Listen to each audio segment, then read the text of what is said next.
A few weeks ago, I got a call from a photography colleague based in another state. She was so excited about the fact that she had just landed a job and she was actually trying to borrow one of my lenses. I had to pause her in the height of her excitement and ask this one question. Do you have a written agreement with this client of yours? My name is Seun Akisomi. Welcome to another exciting episode of the Gospel of Photography. In this edition, we'll be talking about the importance of actually documenting whatever you say with your clients.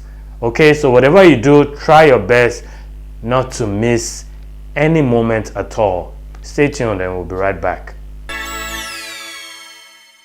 My name is Ikeja Casey. Keep watching the Gospel of Photography. Welcome back. Remember, if you're just joining us for the first time in this edition, you could actually visit our social media platform, YouTube, Facebook, Twitter, Vimeo, and check out the previous editions we've done. That way, at least you have an idea where we've been coming from. Send us a mail at gospelofphotography@ellophotos.com if you have any questions whatsoever, if you have photos that you've taken that you feel could showcase in the photos of the week, if you have any suggestions or ways that you feel we could make this program better. Today we'll be talking a little bit more about the importance of documenting everything that you say between you and your clients.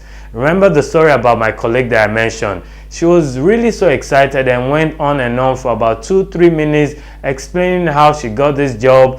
And the first question I asked her, how much did you charge the clients?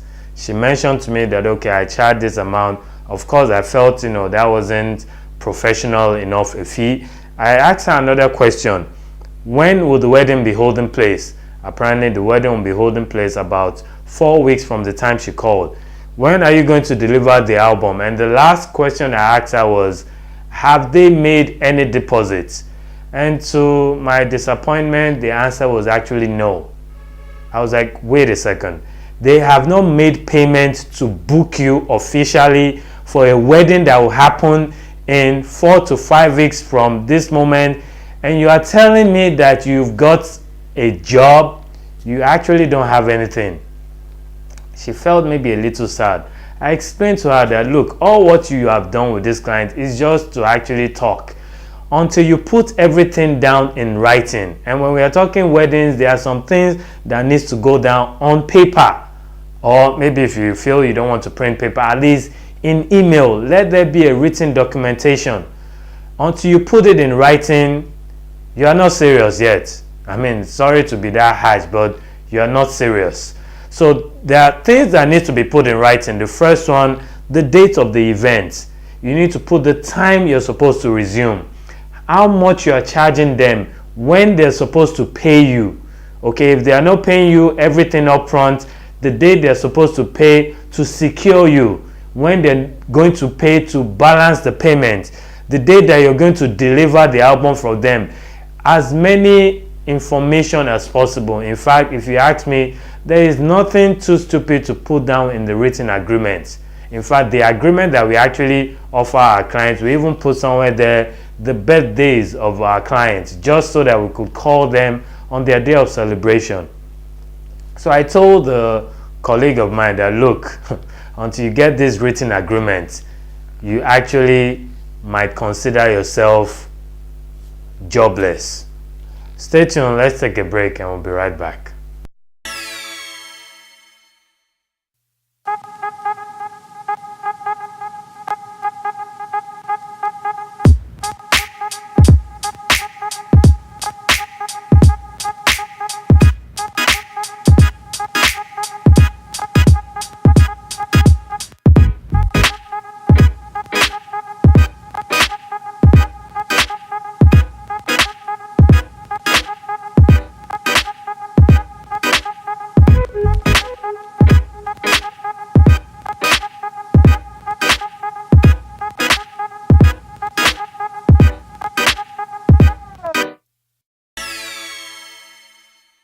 Welcome back. The question you might be asking right now is, what is actually the advantage of writing an agreement?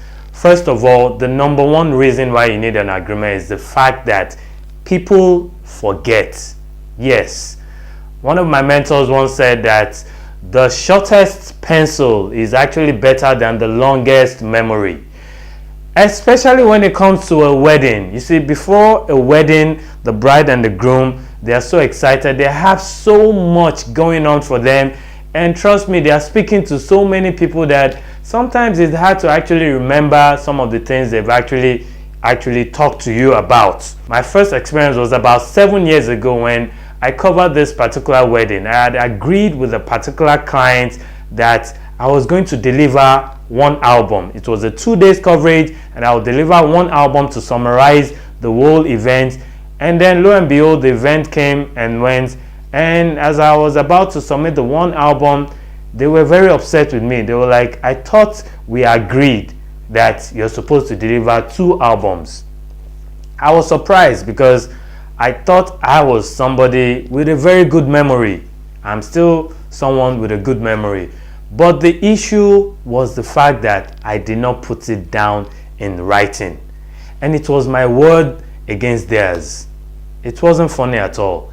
In fact, in order to protect my reputation, something that I was very conscious of building, I ended up giving them 2 albums. So it was a very, very costly mistake. It was that day that I vowed to myself that no wedding would happen, at least on my watch, without a written agreement.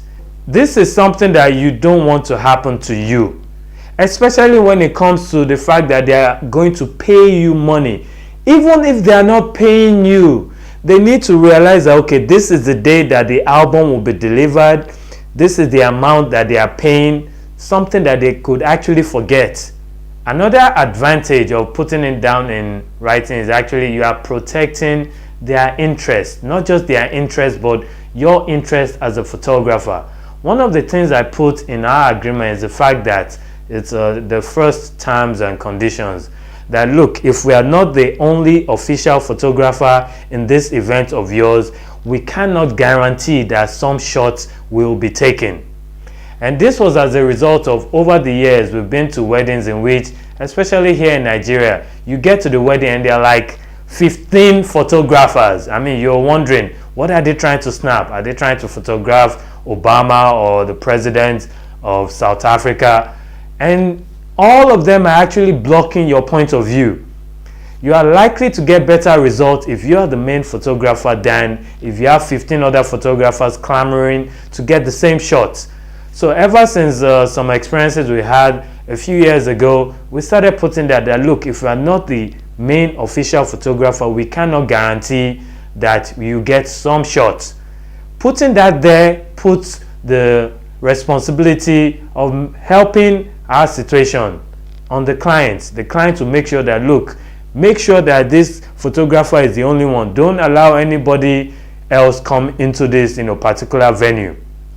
One of the other times I will put in our terms and conditions is the fact that, look, should in case I fall sick or should in case your pictures get damaged, this and this is the extent of our liability. The extent of our liability is to the amount that you have actually paid.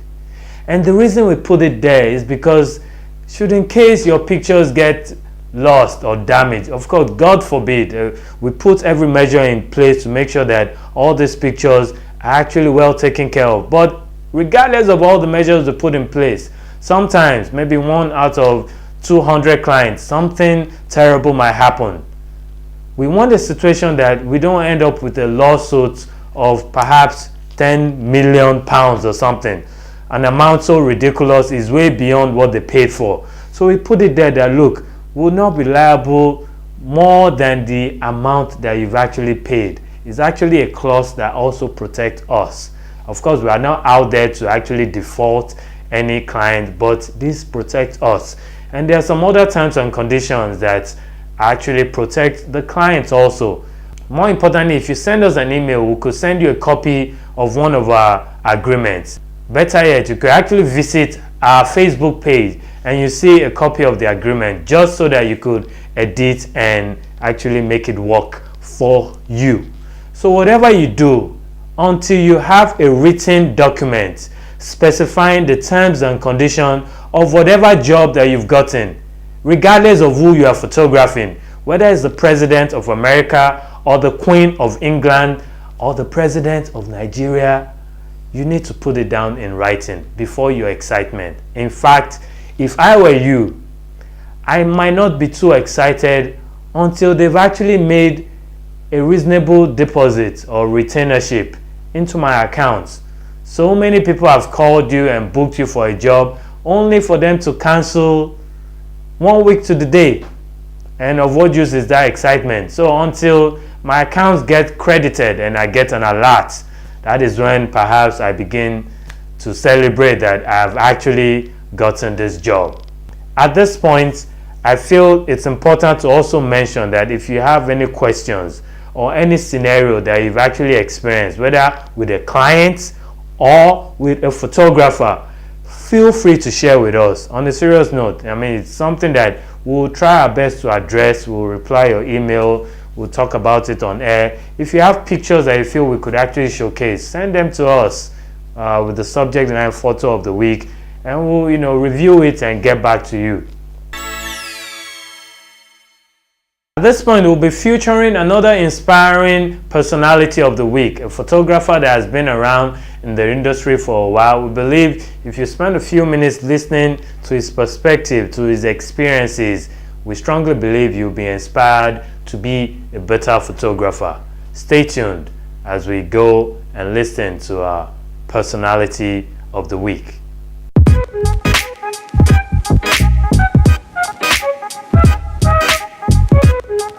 I started photography in the year 2003. It was actually more like an accident. I was in my first year of medical school and I was quite bored. I felt that if I would have 6 long years ahead of me, I could as well pick up something aside medicine in my stay in school. So I was asking myself, well, should I learn the guitar? Should I learn photography? I asked myself a lot of questions and I ended up settling for photography simply because of the fact that my dad had a camera at home that was lying fallow, and also I noticed that over time I had this gift of seeing things that most people take for granted. And ever since, I discovered that the passion I had for photography was equal to my passion for treating people. So I ended up today being a full-time photographer, also a full-time medical doctor. I combined photography with my medical training while I was at school, and being the fact that photography was more of a hobby for me, I have a lot of interest in nature photographs. So I ended up, anytime I'm stressed out in school, I'll pick my camera, get somewhere serene, take pictures and make sense of life. Challenges. I had and I still have challenges in photography. The main challenge is most people find it unbelievable for a medical doctor to also be a photographer. To them, it's a serious waste of time for you to go to 6-7 years of medical school and end up being a photographer. I still get called so many times by family members, by senior colleagues who try to talk me out of photography. But my response to that is, photography is part of me. It's like telling me not to brush my teeth every day. The fact that I see things that people don't see and I get extremely excited when I capture it is part of me. So whether or not I do photography for money, I will still capture images. Other challenges I've had is knowing how to set up a proper business structure, because photography is a demanding hobby, a demanding profession, and you find out that you end up spending a lot of money. So you need to just learn about pricing, you need to learn how to say no, you need to learn how to make yourself distinct, you need to learn to find out what makes you tick as a photographer, because if you do what everybody is doing and not do what you are specifically talented in, you just find out that you're a commonplace photographer. So these are some of the challenges I've faced, and by reading, by interacting with other photographers, by asking myself and who I really am and being true to myself, I've been able to surmount them, and I'm still surmounting the ones that come along the way. The challenges I have in taking my kind of photography, which is not so commercial and is very artistic, a lot of people out there do not understand why you want to take a picture, why you are doing something that they seem to be crazy. For instance, this picture here was taken in the streets of Akure at almost midnight. I wanted to have a shot to see the street lights and a fountain there at the city center. Earlier in the day, I went to talk to the people that I would come there at night to take pictures, and most people were of the opinion, why do you want to take a picture at this time? And I had to answer a lot of very difficult questions for them to allow me enter their premises. Even all through the time I was taking this picture, I had a security man right by my shoulder who was still looking at me and expecting me to do something funny. So also as a nature photographer, there are times I'm on the road and I see a very striking object, maybe an insect, and I have to bend down close to the gutter or enter some very awkward positions just to capture my image, and it's quite challenging when people come close to you and look and ask questions as if that ask if you're sane or not. So that's some of the challenges I face as an art photographer who photographs things that are seemingly awkward. When the people see the images at the end of the day, they come out smiling. I was instrumental in the Nigeria Photography Expo and Conference for the last 2 editions as a coordinator.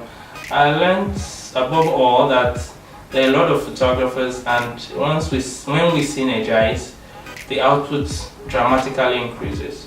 I've learned to meet people like Uche James Iroha and Amilola Elliott Damiel Photography, and once you learn to see through another person's eye as a photographer, that's like the biggest gift you could get. So the Photography Expo and Conference, NIFEC, is a way of learning to see through the eyes of other people, learning to appreciate the beauty from another person's perspective.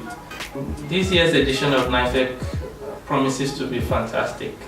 I'm sure everybody will bring out their arsenal of images, their arsenal of what they've been able to upgrade in the last 1 year, and anybody that comes to get the raw photography in the purest form they can ever get. The moment I can say was very defining for me as a photographer was back then in 2006, when I was nominated to be one of the finalists for the Creative Academy reality TV show which held in Calabar. Up till then, I was just an unknown photographer or a hobbyist photographer who took pictures, and at that moment when Uncle Don Baba and a few other finalists looked at my pictures and they were wowed, that was the moment it sank into my head that really I'm good at this.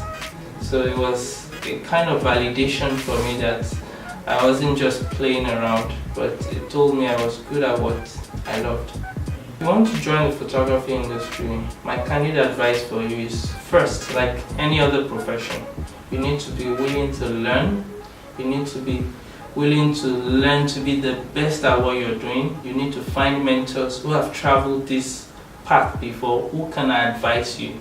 We've made mistakes over the couple of years that we advise those coming behind not to make, and though surprisingly most still make the same mistake we do. So I would advise you not to be in a hurry to make money, but learn how to create that value, and once you have that value, money will flow, money will chase you. If you're a parent and your child, son or daughter wants to learn photography, I would advise that you support them. First, because photography is first of all a means of communication. Not everybody, myself inclusive, is good with words. So we end up taking pictures to express ourselves, to find out who we are, and sometimes to just rediscover ourselves. So first of all, if your child wants to learn photography, let them do it. Maybe their own way of finding out themselves or talking to the world. My name is Adigbasanluwa Kayode. Keep watching the Gospel of Photography. Welcome back. Hope you learned a few things from there. Remember, we've been mentioning the importance of actually putting everything down in writing, whether physical paper or via email. Whatever you do, in fact, until you have a written agreement, you don't have a job. On a serious note, you're actually trying to protect any future arguments between you and your clients. And if it's a situation in which it's not even a wedding, if it's a family portrait, if it's a model that you're shooting, put in writing how many pictures you are delivering. If it's this session, we will deliver 2 pictures printed on this size. Everything should be put in writing. That reduces the argument that will be happening between you and the client after the job.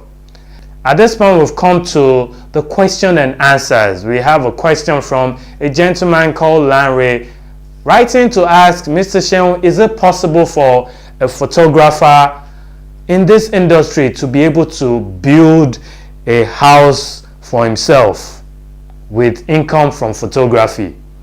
And this was as a result of having met a recent client in which the client was really a wealthy guy, and he felt discouraged. I mean, it was like, this guy has a house in Canada, in UK, and in Nigeria, and he was like, wow, this guy is an architect. Can I, as a photographer, end up building a house for me and my family? And the answer to that question is yes, yes, yes. It's possible. The question is, how far are you thinking and how far are you planning? The people that have houses built for themselves, most of them didn't do it overnight just like that. I encourage photographers to have a 5, 10, and 20-year plan. A lot of what we do now, if you know that you are working with a 5 or 10-year plan, there are some jobs that you are taking now that you probably will not be taking. I know I would definitely build my house, hopefully definitely before 10 years time. I'm confident I will definitely build a house. It's non-negotiable. But the point is, I've put down plans in place, and a lot of what I'm doing now, including hosting this photography TV show that you're watching, will eventually get me the revenue, the income, to be able to build my house. One other thing that I advise the photographer, Lanre, if you're watching, listen very well, is the importance of the association you keep. If building a house is a priority to you, then perhaps could you consider associating with photographers that are already building houses, or photographers that have their house built already, so that you could ask questions, they could mentor you on how they did it, especially if they did it the right way, not those that maybe embezzled money or maybe didn't pay their tax or something. So the association you keep will actually determine the result you get at the end of the day. That's the major question of today. And if you have any other questions, try your best to send to the email right there on your screen, gospelofphotography@ellophotos.com. At this point, we'll be having an interesting social media page of the week. This is by somebody that I respect so much in the industry, Joe McNally. Joe McNally has been a photographer based in the United States of America for over 35 years. He has visited over 60 countries with this same photography. And I think his Facebook page will be inspiring. Check it out. Let us know what you think. If you want to suggest any other photographers, let us know. But check out his page. I hope you'll be inspired. We've come to the end of another exciting episode. Many times when we come to the end of this episode, I feel sad because it will seem as if we're going away to come back another week, but we're going away to actually prepare a more juicy episode. In fact, if I were you, sometimes I wish I were you, but if I were you, I would not miss the next episode for anything. We'll actually be talking a little bit about, no, don't let me bring the cat out of the bag, but don't miss the next episode for anything. If you have any suggestions, questions, feel free to send us an email. Follow us on Facebook, on Twitter, on Vimeo, on YouTube, on Google+. And whatever questions you have, we'll try to address it as much as possible. I'm Seun Akisomi, and I'll still be your host. Same time, same station. Whatever you do, keep taking those pictures.